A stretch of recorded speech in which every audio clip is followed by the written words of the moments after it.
বন্ধুরা তোমরা কেমন আছো? আজকে মিনি কিচেনে কি রান্না করব বলো তো? আজকে মিনি কিচেনে রান্না করব ওলকপির ঘন্ট। তার জন্য এখানে আমি নিয়েছি কিছুটা টমেটো কুচি, কিছুটা ওলকপি ঘষে নিয়েছি ভালো করে, আর নিয়েছি দুটো তেজপাতা। চলো তাহলে ভিডিওটা শুরু করা যাক। ভিডিও স্কিপ না করে শেষ পর্যন্ত দেখতে থাকো।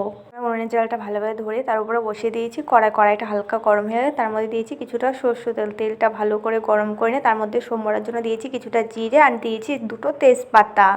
তেলের মধ্যে দিয়ে দেবো কিছুটা আদা ঘষে, তোমরা বেটেও দিতে পারো, আমি ঘষে দিয়েছি, তাহলে বাটাবাটি করার কোনো ঝামেলাই থাকবে না। এটা ভালো করে আদাটা কিছুক্ষণ ভেজে নিয়ে এবার দিয়ে দেবো যে ঘষে রাখা যে ওলকপিটা, সেটা তেলের পরে দিয়ে দেবো। তোমরা যদি এখন আমার চ্যানেলটি সাবস্ক্রাইব না করে থাকো অবশ্যই মনে করে আমার চ্যানেলটি সাবস্ক্রাইব করে দিও। তোমাদের কাছে যদি ভিডিওটা ভালো লাগে তাহলে ভিডিওটা একটা লাইক করে দিও, আর পাশে থাকা বেল আইকনটা অবশ্যই মনে করে প্রেস করে দেবো, যাতে আমার পরবর্তী ভিডিওর নোটিফিকেশন সবার আগে তোমার কাছে পৌঁছায়। এদিকে থাকো ওলকপিটা তো তেলের পরে দিয়ে দিয়েছি, দিয়ে একটু ভালো করে নাড়াচাড়া করে তার ভিতরে এক এক করে মশলাগুলো দিয়ে দেবো। কিছুটা পরিমাণ লবণ, কিছুটা হলুদ, কিছুটা লঙ্কা গুঁড়ো, কিছুটা জিরে গুঁড়ো, সব মশলা দেওয়া হয়ে যাওয়ার পর এটা খুব ভালো করে নাড়াচাড়া করে দিলাম।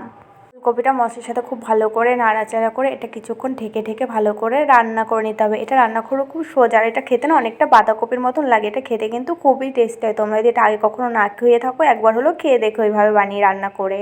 রান্নাটার ভেতরে কিন্তু আমি কোনো জল দেবো না, দেখো এটা ঢেকে ঢেকে আমি ভালো করে কষিয়ে নিচ্ছি। এটা কিন্তু এইভাবেই রান্না হবে, এই রান্নার মধ্যে কোনো জল দেবো না, যেটুকু জল গলবে সেটাতেই রান্নাটা কমপ্লিট হয়ে যাবে।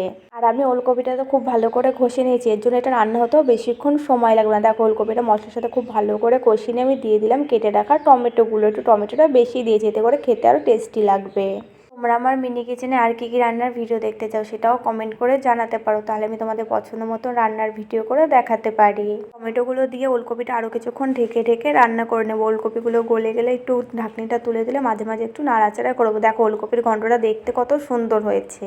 এটা কিন্তু খেতেও খুব টেস্টি হয়েছিল। এর উপর দিয়ে আর দিয়ে দেবো কিছুটা পরিমাণে গরম মশলাগুলো। এটা কিন্তু আমার রান্না করে নেওয়া কমপ্লিট, তোমরা দেখে বুঝতে পারছো। গরম মশলাগুলো তো দেবে সামান্য পরিমাণে, কিছুটা ঘি দিলেও যেন তো খেতে বেশ ভালো লাগে, কিন্তু বাড়িতে সেদিন ঘি ছিল না তার জন্য আমার দেওয়া হয়নি। কপির ঘন্টটা অনেক রকমভাবে রান্না করা যায়, তোমরা কিভাবে রান্না করো সেটা আমায় কমেন্ট করে জানাতে পারো, তাহলে আমি সেইভাবে একবার ট্রাই করে দেখবো। তোমরা আমার পাশে থাকলে আমি মিনি কিচেনে আরও ভালো ভালো রান্নার ভিডিও করে তোমাদের দেখাবো। দেখো তোমাদের সাথে কথা বলতে বলতে ওলকপিটাও কিন্তু সুন্দর করে ঘন্টটা বাটিতে নামিয়ে নিয়েছি। তাহলে আসি, দেখা হচ্ছে পরের ভিডিও। ততক্ষণ সবাই ভালো থেকো, সুস্থ থেকো তোমরা।